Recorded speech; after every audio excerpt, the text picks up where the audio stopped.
Welcome to Hibiscus Children's Center. I'm Michael Waniger. I'm the President and CEO for Hibiscus Children's Center, and we have a really great program for you this morning.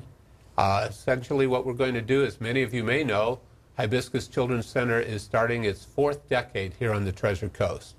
3 decades of helping children who've been abused, neglected, and abandoned.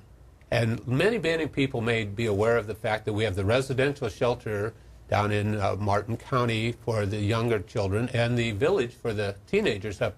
But many of you may not be aware of the fact that we have many programs that help the children through these very traumatic periods. My guest today is Carolyn Beal. Welcome. Thank you. Carolyn is the Director of Mental Health Services. And Caroline, I know you've been with us just a relatively short period of time, but if you could, please talk to us a little bit and tell me a little bit about your background. Well, Michael, I've been in the field since 2007. I started off working with schizophrenics and chronic severe mental illness. From there, I went into domestic violence. I was actually working with the victims and the batterers down in Broward as well. And then I went into working with children and families in the dependency system as I was working on my master's degree at South University. Okay. I got my master's degree at South University, and then I started working for family preservation. So from then on, that's when I realized my passion was working with children and families, especially those that have been abused, neglected, and physical abuse. Terrific. You said the passion, and I'm actually going to be finishing my first year this month as the President and CEO, although I've been sitting on the board here for several years, and I find that the common denominator. We're fortunate enough in this organization. We have 145 employees, both part-time, full-time, and over 350 volunteers here on the Treasure Coast. And again, as I said, the common denominator is that passion for children. I think this is really something that is unique. I know we have a lot of programs that work with the children. Again, but when I have the opportunity to go and speak to different groups and organizations, they understand that, yes, oh yeah, we know the history. We started in 1985, and Levon Tilton was the founder. In fact, I just finished doing a program last month with the Hibiscus children, which was the state of Hibiscus. And we started it off, and it's kind of interesting to reflect back a little bit. 1985, and I always start back, where were you? What were you doing? And in fact, I've got staff that wasn't even born then, to be honest with you. But 1985, I have a couple of stats for people in the audience to maybe be aware of that. Actually, Ronald Reagan at age 73 was starting his 2nd term. I'll never forget, I'm a basketball fan, Villanova upset Georgetown in the NCAAs. A stamp was 22 cents. Amadeus won the movie of the year. And ironically enough, the Grammy Award winner was Tina Turner for the song "What's Love Got to Do with It." Wow. And little did we know then what we know now. Love had everything to do with it when it comes to Hibiscus Children's Center. And I'd like to, if you can, talk about some of the programs specifically. We can just take them maybe one by one so that the audience is aware of the programs that we're not just an orphanage, we're not just a boys' town, we're not just a residential shelter for children who've been abused and neglected. But the second part of our mission statement is through prevention programs, residential programs, shelter programs, and recovery programs. And I know that falls under your staff and some of the things. So if you could share with the audience a little bit, maybe one program at a time, and we can kind of understand a little bit more about Hibiscus and where it is today and where we're going in the future. Okay, so I mean, as you know, we started off as a shelter, and from there, we realized that these kids needed to have some mental health services. So that's how our mental health services program came about. So we have community mental health outpatient services. We offer those services throughout the Treasure Coast and Okeechobee County. We also have a sexual abuse treatment program that we offer in all those counties as well. That program is very unique, and it's a specialized program. All the clinicians that provide services in that program are certified to do so. Many of them are licensed.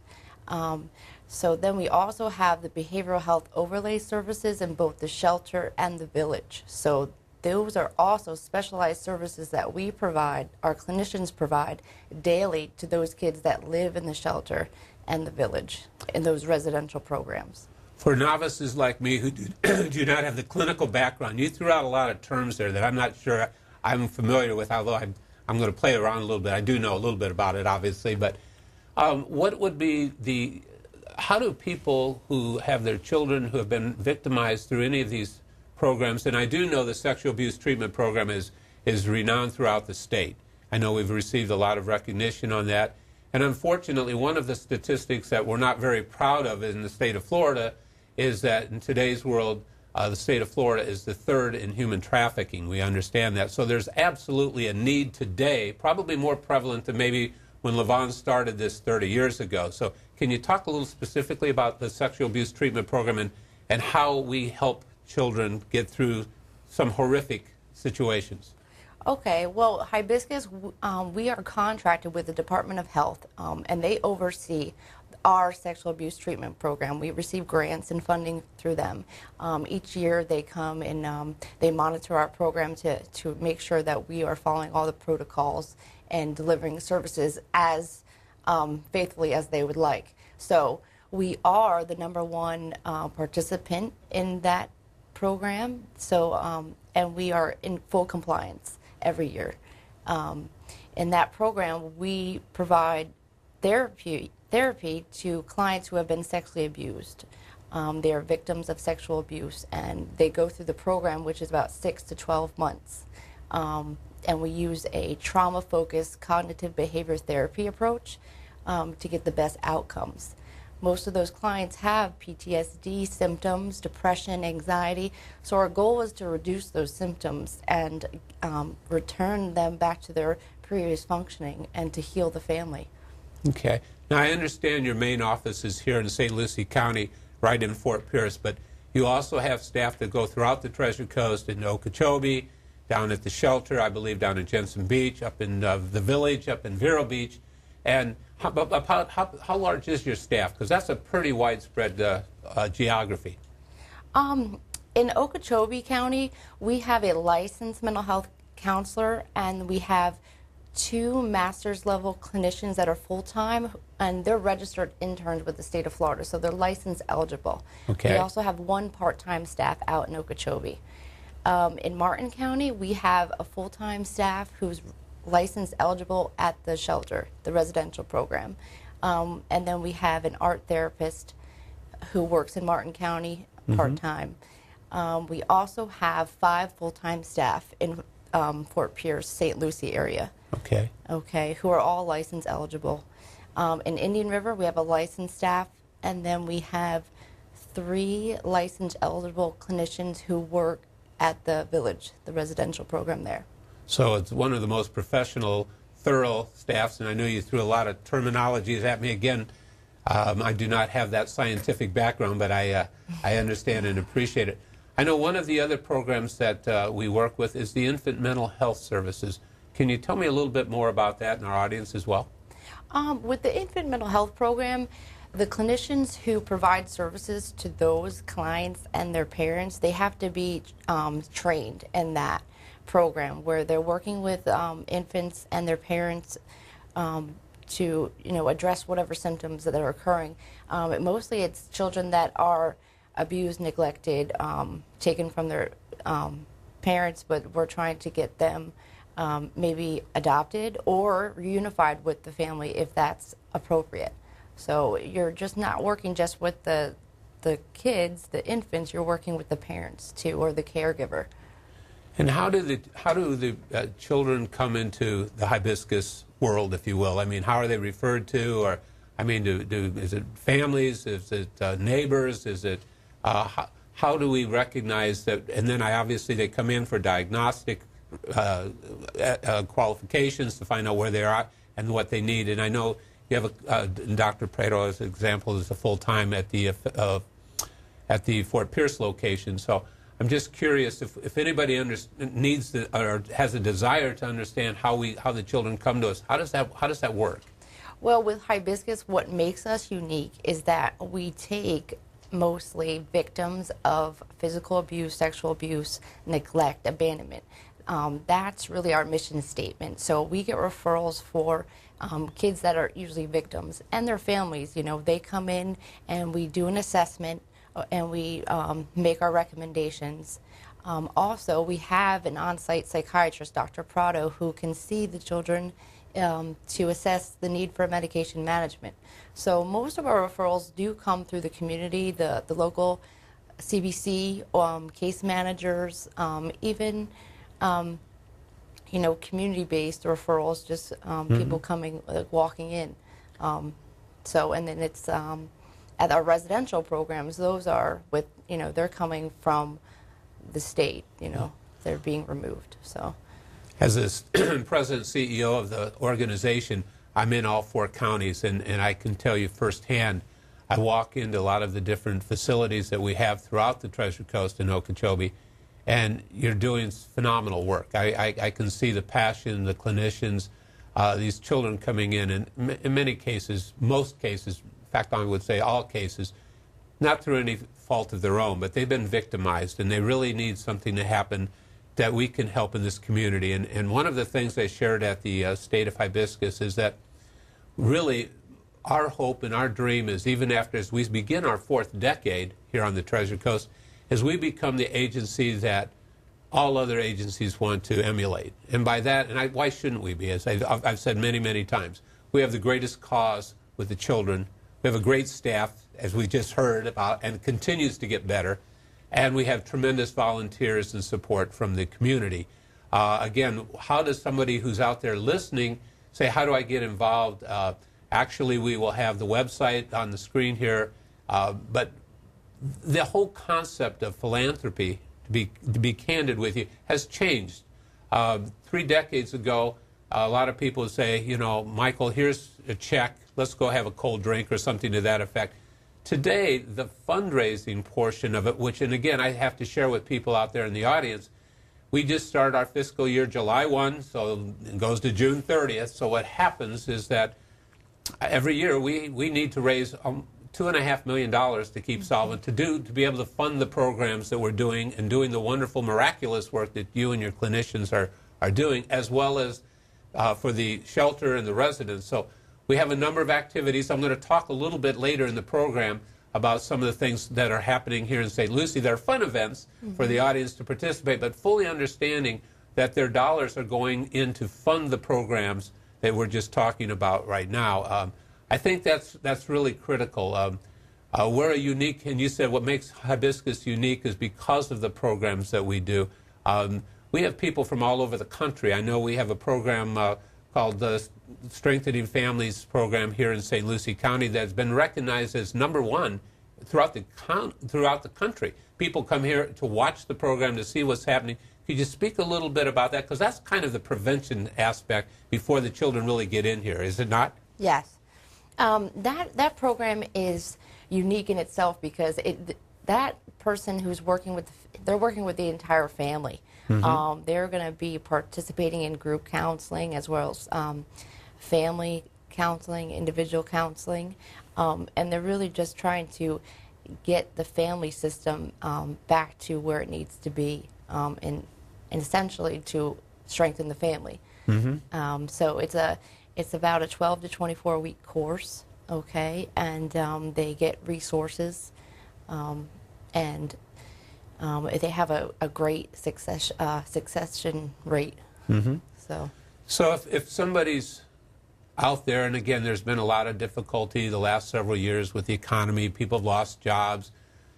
I mean, life being life. In many cases, just difficult things that happen to people, and they find out that maybe they're part of a family, or their family is maybe not down in that crisis mode yet, but certainly they're heading that direction, you know, whether it be the spousals or the children or they're out of control. How do they sit there and reach out? How do they get eligible? Do they just call the Hibiscus hotline, or do they get a hold of you? Or if I'm in a family, or if, let's say, I have my daughter and her husband and have grandkids, and we understand things are not going to, they're not to the crisis level yet, but certainly they're going down that slippery slope. How can I get them help? Well, we are partners with a lot of other community agencies, so we get referrals based on those other agencies as well. So anyone could call Hibiscus, and if they are stating what they need, then we could find the appropriate program for them, whether it be counseling or strengthening families or supporting families in crisis, to provide resources. So anyone could call, and we're going to help anyone who's in need just by directing them to the appropriate program. It's got to be a very challenging, very difficult job. There's no question about it. But I also know it can be very, very rewarding. And I know we were talking a little bit off camera before we came on this morning to the fact that we do have several success stories. And unfortunately, with most people, with any job or occupation, you go to the problem, you solve the problem, you go to the next problem. But I think it's important maybe to share with the audience as well. Do you think of one or two success stories that we could share, that this is what Hibiscus is all about, and this is, many people say, well, we want to be successful. Well, what does success look like for Hibiscus? Well, it's funny because people, when they find out what you do, they always say, well, at least if you help 1 out of 100, you feel good, and that's a reward. But honestly, we want to help every kid, okay? We want every kid to have a success story, and we know that that's not always reality, but since from the time I've been at Hibiscus, I've seen a few. There was one client who he was living at the Village, a residential program. He was there for 2 years. He had been removed from his parents, and their rights were terminated, so he couldn't be placed anywhere else. There was no other relatives or anything, but being in Hibiscus for those 2 years, he really grew. Okay, at first he was just defiant or just having some issues, which is normal for kids when that Right. happens to them. But he actually stayed there for 2 years, graduated high school, and once he turned 18, he moved up to Orlando, and he's in a different placement, like a transitional housing.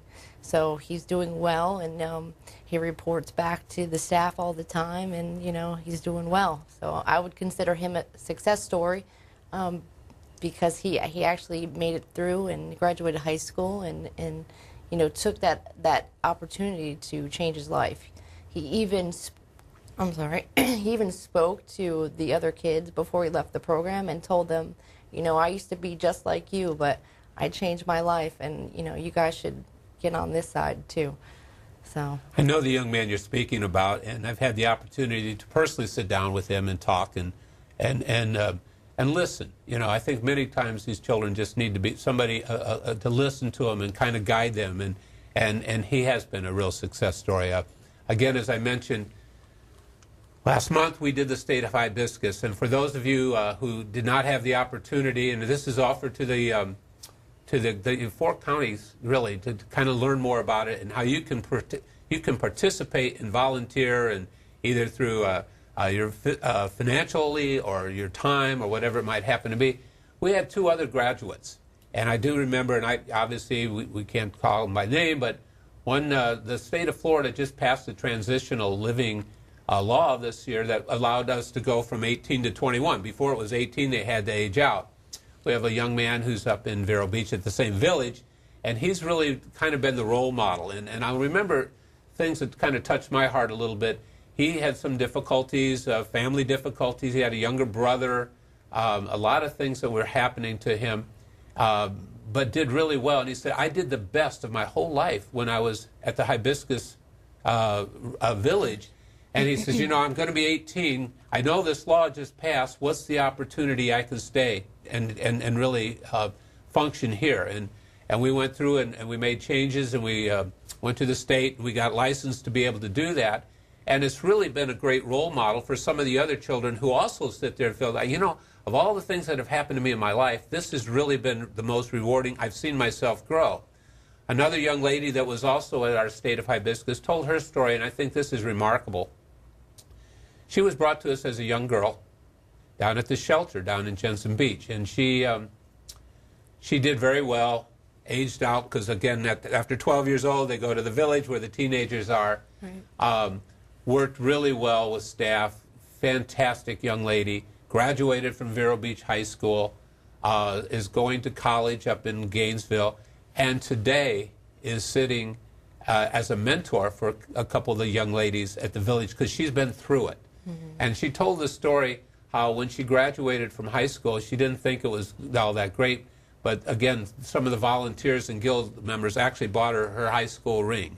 And it was very emotional. I mean, there were tears. There wasn't a dry eye in the audience when we went through this stuff. And I think this is really one of the things that the Treasure Coast can be extremely proud of, is that we do have organizations such as Hibiscus. And I know everybody, we all compete today for everything, but people want to know when they write that check, where's my money going? I mean, how is it being spent? Because this is really important for them when they move on. As I mentioned, we're going to have some events coming up here in St. Lucie County, if I can talk just very briefly. October 19th, coming up right away here, is a unique program that sounds like a lot of fun. It's called the Spoil Island Scavenger Hunt. And I know Veronica, who's her and the guild here in St. Lucie County under the president's Mike Henry, are doing a program with their boats and working actually with the Department of Environmental Protection, cleaning up islands, going to different islands, going to be a scavenger hunt, going to be a big party, all these types of things that'll happen. But the proceeds, again, go back to Hibiscus. There's a Halloween party going to happen at Tuda Fresco, who's been a great supporter of ours throughout the last couple of years. We have a golf tournament on December the 6th at St. James, another wonderful community partner, and that's what it becomes. This will be the thing that you're talking about with partners all the way through. So these types of events, and again, all of these events are on our website, and again, that will be coming up on the screen. But we need to let you all know that this is what we do, other than just taking care of children. And I think it's really been very gratifying for me. I know we've had a lot of changes this first year. I look back on it, and my gosh, we went through a whole strategic plan to address the needs of Hibiscus.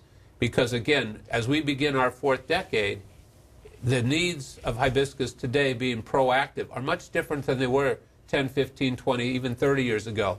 So we need to be somewhat visionary. What's going to be the demands? And again, what can we do best as a community to take care of these children? And obviously the mental health services aspects just really started a couple of years ago. I mean, again, we have to sit there for any types of problem solving. I think the first thing is to understand what problem identification is. And I know we've talked a little bit about the programs, but if somebody wants to come in and become a volunteer or can help, or when you're out in the community, I know people, like you said, they hear the Hibiscus name. What's the biggest question you get asked all the time from people? Tell us about what we really are doing in the community. I would say the biggest question is, like I was saying before, like, wow, that must be a lot of hard work, dealing with like those issues that these kids are facing, and and actually people usually praise you, like, wow, you do good work, and they're pretty appreciative about it. How do you keep your mental health status healthy? I guess because you're dealing with all these many of these traumatized children, and then the families. I mean, it's a lot of these stories have to be heartbreaking, and fully understanding that maybe some of these children are never ever going to have what is going to be known as a normal life. How do you and your staff kind of cope with that a little bit? Well, me and my staff, we engage in a lot of self-care practices. I mean, that is very important. So it's a lot of just self-care practices like exercise, relaxation, even talking with your colleagues, providing some type of support that way, just talking about the cases themselves and the clients, and, sometimes it's even, you'd have to refer out, like the families too, for them to get support as well if they're the caregiver, not just, they're not the parent, and they need support as well, because what they're dealing with is something that they've never seen before, and getting them education on how to understand that some of the kids' behaviors is not their symptoms. It's not it's not like who they are. It's just what they've been through is the reason why they're displaying those behaviors. I can kind of relate that on a different spectrum.